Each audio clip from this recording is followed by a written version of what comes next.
Hello friends, आज जो short story के ऊपर हम चर्चा करने वाले हैं ये है कैथरीन मैन्सफील्ड द्वारा लिखी हुई अ कप ऑफ टी। तो इस वीडियो में हम इसका हिंदी ट्रांसलेशन और इस स्टोरी की थीम क्या है, इसका जो एसेंस है वो क्या है, उस पर हम चर्चा करेंगे। इस रचना के दो भाग हैं।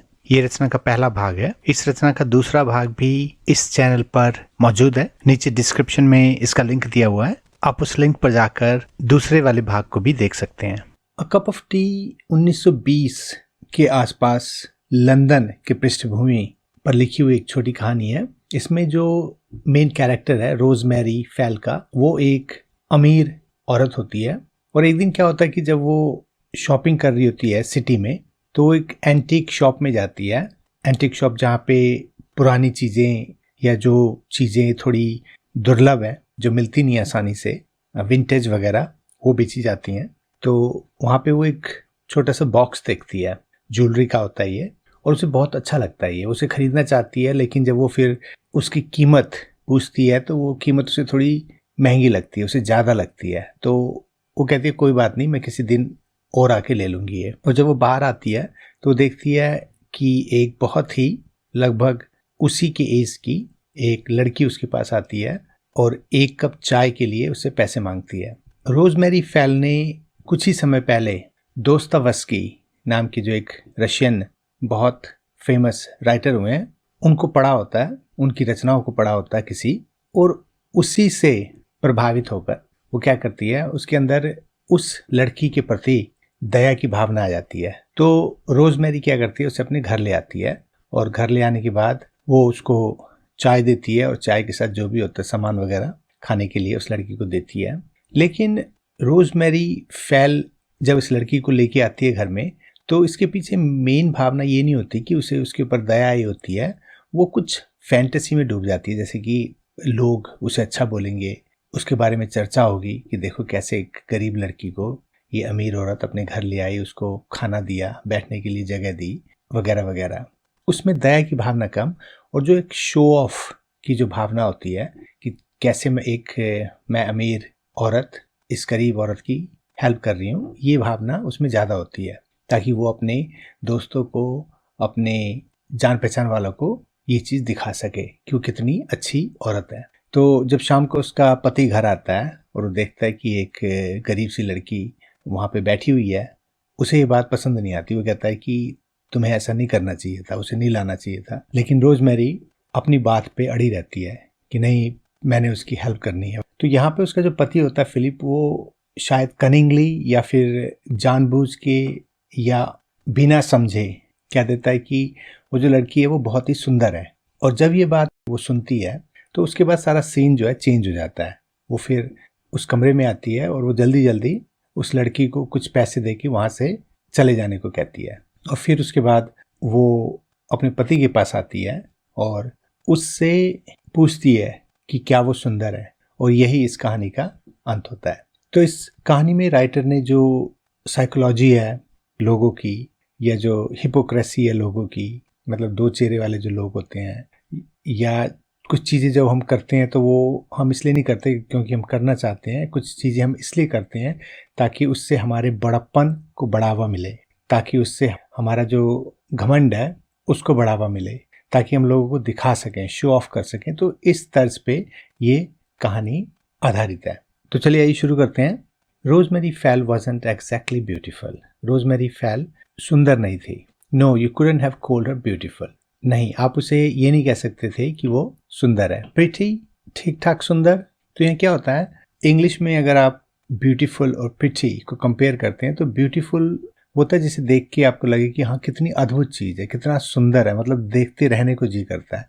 और प्रिटी होता है जो सुंदर है लेकिन वो आपको ज़्यादा देर बांध के नहीं रख पाती वो सुंदरता। तो प्रिटी इस सेंस में लिया जाता है। Well, if you took her two pieces, अब वो ठीक ठाक थी, हाँ, अगर आप उसके छोटे छोटे टुकड़े करो तो मतलब कहने का ये है कि रोजमेरी फैल पूर्ण रूप से वो सुंदर नहीं थी, लेकिन उसके अगर आप छोटे छोटे टुकड़े करो, मतलब उसका जो व्यक्तित्व है, उसकी जो पर्सनालिटी है, उसके अगर आप छोटे छोटे टुकड़े करो तो उसमें कई बातें थी जो अच्छी भी थी। मतलब वो सामान्य औरत थी जिसमें अच्छाई थी और बुराई थी, दोनों थी। But why be so cruel as to take anyone to pieces. लेकिन हम इतने निर्दयी क्यों बने कि किसी के छोटे छोटे टुकड़े करें, मतलब हमें ऐसा करने की जरूरत है नहीं। She was young, brilliant, extremely modern, exquisitely well dressed, amazingly well read in the newest of the new books, and her parties were the most delicious mixture of the really important people and artists, quaint creatures, discoveries of hers, some of them too terrifying for words, but others quite presentable and amusing. वो जवान थी, प्रतिभावान थी, बहुत ही ज़्यादा आधुनिक थी, कपड़े वो एक्सक्विजिटली मतलब बहुत अच्छे ढंग से वो कपड़े पहनती थी, काफ़ी पढ़ा हुआ था उसने, नई नई किताबों में से भी उसने पढ़ा हुआ था। जब वो पार्टी देती थी उसमें बहुत सारे नामी लोग आते थे, इम्पोर्टेंट लोग आते थे, उसमें कलाकार भी होते थे और कुछ अनोखे क्वांट लोग भी होते थे, क्रीचर्स, और उसमें से कई तो ऐसे थे जिससे कहने के लिए आप शायद डर जाएं, मतलब कुछ कहने लायक था नहीं उनके बारे में, लेकिन उनमें से कुछ जिसे वो जानती थी बहुत अच्छे थे और आपको प्रभावित करने वाले थे। तो उसकी जो दुनिया थी उसमें हर तरीके के लोग थे, अच्छे भी थे, बुरे भी थे। वो खुद भी काफ़ी पढ़ी लिखी थी, स्मार्ट थी। Rosemary had been married 2 years। Rosemary की 2 साल हुए थे शादी हुए। She had a duck of a boy. Duck of a boy कहा जाता है कि जो एक ऐसा बच्चा जो बहुत प्यारा हो। इंग्लैंड की कई जगह पे डक शब्द प्यारे की जगह यूज़ किया जाता है।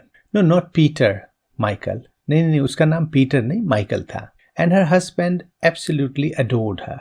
और उसका जो घरवाला था उससे बहुत प्यार करता था, adore. They were rich, really rich, not just comfortably well of. वो लोग सिर्फ अमीर नहीं थे बल्कि बहुत ज़्यादा अमीर थे, मतलब काम चलाओ के जो होते हैं, कंफर्टेबली वेल ऑफ, ऐसे नहीं थे वो।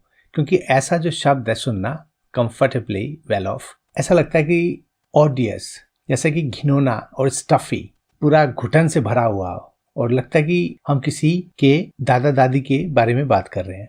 But if Rosemary wanted to shop she would go to Paris as you and I would go to Bond Street. लेकिन अगर रोजमेरी को शॉपिंग करने जाना होता था तो वो पेरिस जाती थी, और वो ऐसे जाती थी जैसे कि आप और हम बॉन्ड स्ट्रीट जाते हैं। तो बॉन्ड स्ट्रीट लंदन में एक काफ़ी फेमस जगह है शॉपिंग के लिए। If she wanted to buy flowers the car pulled up at the perfect shop in Regent Street, and Rosemary inside the shop just gazed in her dazzled, rather exotic way and said, I want those and those and those. और अगर उसे फूल खरीदने होते थे तो Regent Street, ये London में एक स्ट्रीट का नाम है, शॉपिंग के लिए काफ़ी फेमस है ये, तो वो वहाँ जाती थी। और रोजमेरी हमेशा की तरह अपनी जो अनोखी नहीं, चकाचौंध कर देने वाली जो नज़र होती थी, उस रूप से देखती हुई कहती थी, मुझे ये वाला चाहिए और ये वाला चाहिए और ये वाला चाहिए। Give me 4 bunches of those. मुझे 4 झुप्पे इसके दे दो, and that jar of roses. और वो जो रोज का जार वहाँ पे रखा हुआ है वो भी दे दो। Yes, I will have all the roses in the jar. और हाँ, उस जार में जितने भी गुलाब लगे हुए हैं वो सारे मुझे चाहिए। No no, lilac, I hate lilac. तो लाइलेक एक किस्म का फूल होता है, तो वो कहती थी, नहीं मुझे लाइलेक नहीं चाहिए, मुझे वो पसंद नहीं है। इट्स गॉट नो शेप, क्योंकि इसका कोई आकार नहीं है। The attendant bowed and put the lilac out of sight as though this was only too true. और जो वहाँ पे काम करने वाला बंदा होता था दुकान पे, अटेंडेंट, वो झुक के लाइलेक को जो है उसके सामने से हटा लेता था, जैसे कि जो वो कह रही थी वो सारी की सारी बात ठीक है। लाइलेक वॉज ड्रेडफुली शेपलेस, कि जो लाइलेक फूल है वो सच में बहुत ही भद्दे किस्म से बिना आकार का होता है। Give me those stumpy little tulips. फिर वो कहती थी, ये जो गठीले या जो मजबूत तरीके से खड़े ट्यूलिप जो फूल हैं वो मुझे चाहिए। Those red and white ones, जो लाल वाले हैं और जो सफ़ेद वाले हैं। And she was followed to the car by a thin shop girl staggering under an immense white paper armful that looked like a baby in long clothes. तो जब ये शॉपिंग पूरी हो जाती थी तो उसका जो सामान है, उसके जो फूल हैं, वो एक दुकान की लड़की उठा के उसके पीछे चलती थी। और वो जो सफ़ेद पेपर में लपेटे हुए जो फूल होते थे वो ऐसा लगता था कि कोई बच्चा है छोटा, जिसे कि लंबे कपड़ों में ढक रखा है किसी ने। और वो लड़की, क्योंकि वेट ज़्यादा हो जाता था, तो वो स्टैगरिंग, चलती थी तो लड़खड़ाती थी वो। One winter afternoon, she had been buying something in a little antique shop in Curzon Street. तो ये दूसरा फिर एक स्ट्रीट का नाम है जो लंदन में है। तो एक दिन रोजमेरी वहाँ पे शॉपिंग कर रही होती है Curzon स्ट्रीट में। It was a shop she liked. और ये जो दुकान थी उसे पसंद भी थी। One usually had it to oneself. उसका कारण ये था जब वो जाती थी तो ऐसा लगता है जैसे दुकान उसी के लिए है। And then the man who kept it was ridiculously fond of serving her. और जो ये दुकान चलाने वाला था वो पता नहीं कुछ अजीब तरीके से उसे बहुत पसंद करता था। मतलब उसका जब वो आती थी वो खुश हो जाता था। He beamed whenever she came in. और जब भी वो वहाँ जाती थी तो वो beamed मतलब खिल जाता था, वो रोशनी सी आ जाती थी उसमें। He clasped his hands और वो अपने दोनों हाथों को मतलब जकड़ के एक दूसरे में। He was so gratified he could scarcely speak. और उसे इतना संतोष होता था जब वो रोजमेरी फेल वहाँ आती थी कि उसे बोला नहीं जाता था। Flattery of course. और ये सब वो इसलिए करता था क्योंकि वो मक्खनबाजी कर रहा होता था। All the same there was something. मतलब वही ढर्रा और वहाँ पे कुछ था। You see madam, he would explain in his low respectful tones. I love my things. और फिर वो बोलता था कि मैडम बहुत आदर के साथ कि मुझे अपनी चीज़ें पसंद है। I would rather not part with them than sell them to someone who does not appreciate them. मैं जो चीज़ें बेचता हूँ यहाँ पे मैं उन्हें नहीं बेचना चाहूँगा जो उन्हें पसंद नहीं करते। Appreciate. Who has not that fine feeling which is so rare. जिनके पास वो फीलिंग ही नहीं है जो कि मतलब कभी कभार देखने को मिलती है। And breathing deeply, he unrolled a tiny square of blue velvet and pressed it on the glass counter with his pale fingertips. और उसके बाद गहरी सांस लेते हुए वो एक छोटे चकोर नीले वेलवेट का एक डब्बा होता है उसे दिखाता है, उसे निकालता है और जो काउंटर होता है ग्लास का बना हुआ उस पे रखता है अपने पीले पीले उंगलियों के छोर से। Today it was a little box. आज जो था ये छोटा बॉक्स था। He had been keeping it for her. और जो दुकानदार था उसने ये रोजमेरी के लिए रखा होता है। He had shown it to nobody as yet. उसने ये किसी और को भी दिखाया नहीं होता। An exquisite little enamel box with a glaze so fine it looked as though it had been baked in cream. Exquisite मतलब बहुत ही उम्दा ये एक बॉक्स होता है और इनेमल इस पे जो पेंट होता है ये किया हुआ होता है। ऐसा लगता है कि जैसे किसी ने इसे क्रीम में पकाया हो। On the lid a minute creature stood under a flowery tree. और उसका जो ढक्कन होता है उस ढक्कन पे एक बहुत छोटा सा जानवर एक फूलों के पेड़ के नीचे खड़ा होता है। And a more minute creature still had her arms round his neck. और उससे भी जो एक छोटा जानवर होता है ने उसकी जो गर्दन होती है उसके चारों ओर अपनी बाह करके रखी होती है। Her hat really no bigger than a geranium petal. Geranium एक फूल हो गया आपका फिर से। तो उसका जो हेड था वो एक जेरेनियम के फूल का जो पत्ता होता है पेटल उससे बड़ा नहीं था। हंग फ्रॉम ए ब्रांच जो कि एक शाखा से लटका हुआ था, मतलब ये जो फूल था। इट हैड ग्रीन रिबन्स और इसके ऊपर जो है ग्रीन रिबन्स होते हैं चारों तरफ। And there was a pink cloud like a watchful cherub floating above their heads. और इन दोनों के ऊपर मतलब जो क्रीचर्स उसमें बने होते हैं डिब्बे के ऊपर बॉक्स के ऊपर उसके ऊपर एक गुलाबी रंग का बादल होता है जो कि एक फरिश्ते की तरह उनके सरों के ऊपर उड़ रहा होता है। Rosemary took her hands out of her long gloves. Rosemary क्या करती है अपने जो हाथ हैं उसने ग्लव पहने होते हैं तो वो निकालती है हाथों को। She always took off her gloves to examine such things. और वो हमेशा अपने दस्ताने निकाल लिया करती थी ऐसे चीज़ों को देखने के लिए। Yes she liked it very much. हाँ उसे ये बहुत पसंद आया। She loved it. It was a great duck. हाँ वो सच में बहुत अच्छी चीज़ लगी उसे। ये बहुत ही प्यारी मतलब डक चीज़ थी। She must have it. अब तो उसे ये चाहिए ही चाहिए। And turning the creamy box opening and shutting it she couldn't help noticing how charming her hands were against the blue velvet. और जब वो डिब्बे को उलट पलट के देख रही थी उसे बंद कर रही थी खोल रही थी तो उसने महसूस किया कि उसके जो हाथ थे वो उस ब्लू वेलवेट से बने हुए बॉक्स के साथ कितने जच रहे थे। The shopman, in some dim cavern of his mind, may have dared to think so too.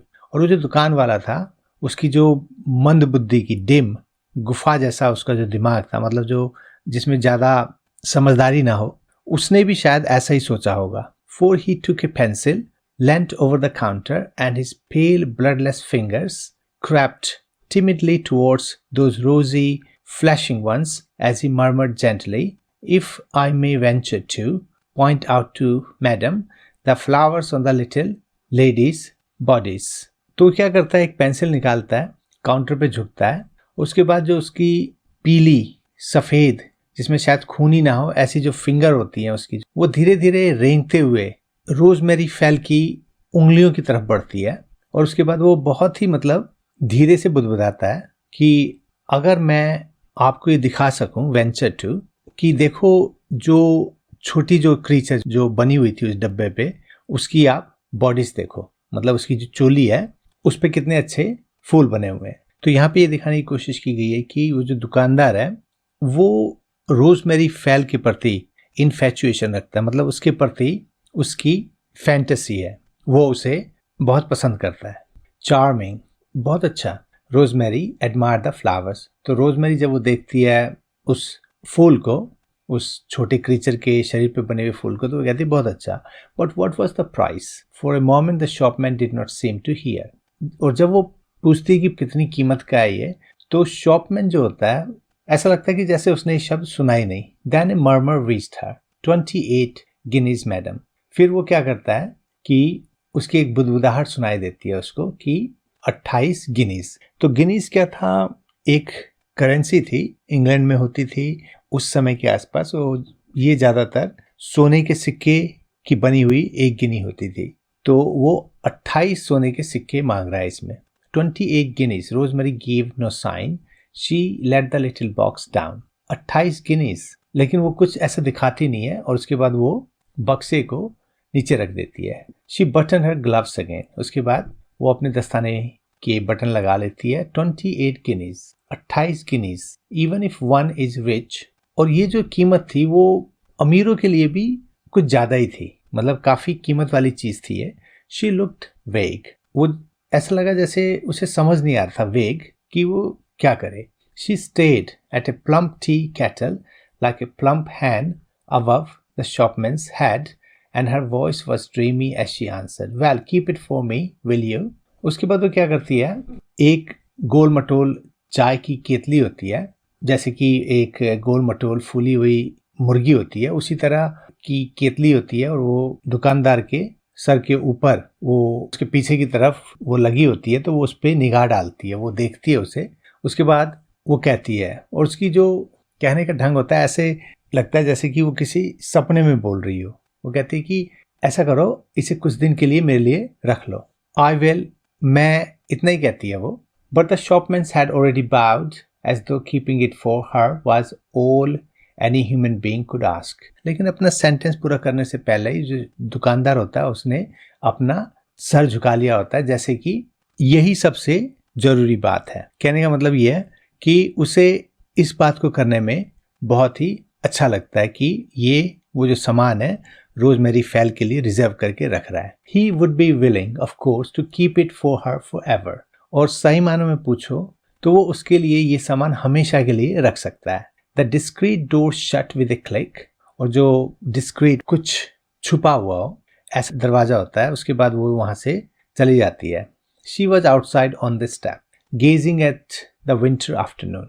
और रोजमेरी फेल उसके बाद जो उसकी सीढ़ियां होती हैं दुकान की, वहां पे आती है और गेजिंग, सर्दियों की दोपहर होती है, उसको देखने लगती है. Rain was falling and with the rain it seemed the dark came to spinning down like ashes. बरसात हो रही होती है और इसके साथ ही ऐसा लगता है कि अंधेरा भी आ गया था और ऐसे उतर रहा होता है जैसे कि राख गिर रही हो. There was a cold bitter taste in the air and the newly lighted lamps looked sad. और जो ठंड थी उसमें कुछ कड़वाहट का माहौल था, और जो नई लाइटें लगाई हुई थी ऐसा लगता था कि जैसे कि वो दुखी हो.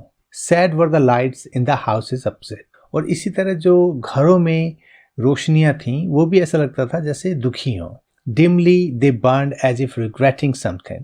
और वो बहुत धीरे धीरे जल रही थी जैसे कि उन्हें दुख हो रहा हो किसी बात का.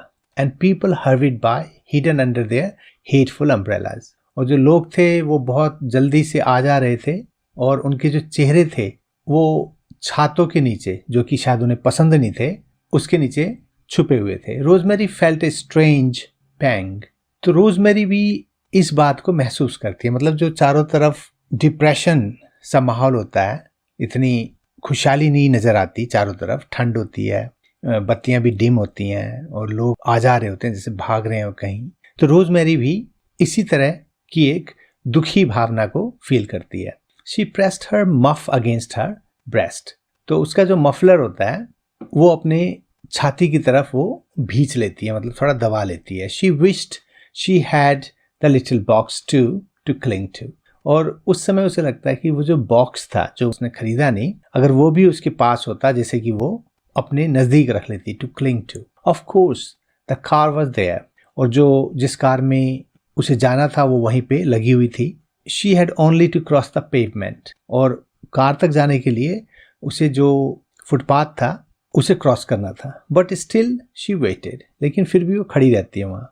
There are moments, horrible moments in life when one emerges from shelter and looks out and it is awful. तो लाइफ में कभी कभी क्या होता है, बहुत ही हॉरिबल मोमेंट्स आते हैं, दुखदाई मोमेंट्स आते हैं, जब कोई व्यक्ति किसी शरण, जो शेल्टर होता है जहाँ पे वो सुरक्षित रूप से बैठा होता है, वहाँ से निकलता है और बाहर आता है. और जब बाहर आता है और देखता है तो बहुत ही डरावना माहौल होता है. मतलब कहीं आप पे कोजी जगह पे आप बैठे हुए हो, कोई अच्छी जगह पे आप बैठे हो, और जब बाहर आते हो तो देखते हो कि अचानक जो आराम था वो वहाँ पे नहीं है, हर तरफ मायूसी का आलम फैला हुआ है. तो ये जो फीलिंग्स हैं इस समय, ऐसी फीलिंग रोजमेरी के अंदर बैठी हुई है. One ought not to give way to them. और हमें इन चीज़ों को अपने अंदर बसेरा नहीं देना चाहिए, जो ये मतलब दुखी भावना है. One ought to go home and have an extra special tea.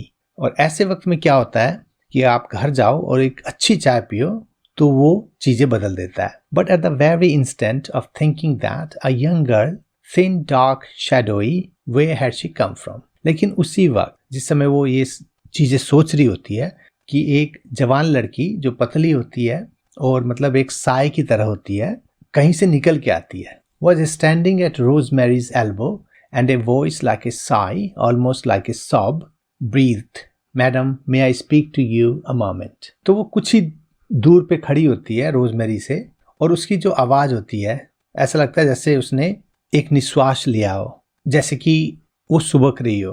और वो कहती है कि मैडम मैं आपसे बोल सकती हूँ. Speak to me. Rosemary turned. मुझसे बोलना चाहती हो.